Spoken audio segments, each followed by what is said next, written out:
سلام دوستان خوبم، به کانال غزلخوان خوش اومدید. در این ویدیو یکی از غزلهای مولانا رو براتون میخونم.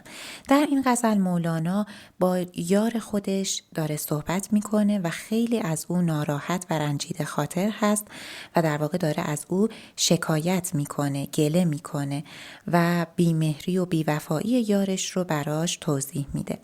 امیدوارم که لذت ببرید و برای حمایت از من کانالم رو سابسکرایب کنید و به دوستانتون هم معرفی کنید.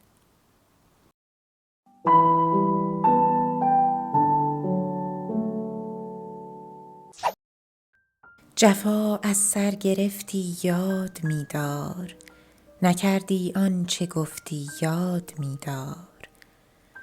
نگفتی تا قیامت با تو جفتم، کنون با جور جفتی یاد می‌دار. مرا بیدار در شب‌های تاریک، رها کردی و خفتی یاد می‌دار. به گوش خصم می گفتی سخنها، مرا دیدی نهفتی یاد می‌دار. نگفتی خار باشم پیش دشمن، چو گل با او شکفتی یاد می‌دار. گرفتم دامنت از من کشیدی، چنین کردی و رفتی یاد می‌دار.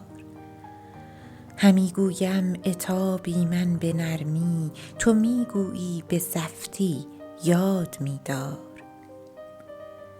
فتادی بارها دستت گرفتم، دگر باره بیفتی یاد می‌دار.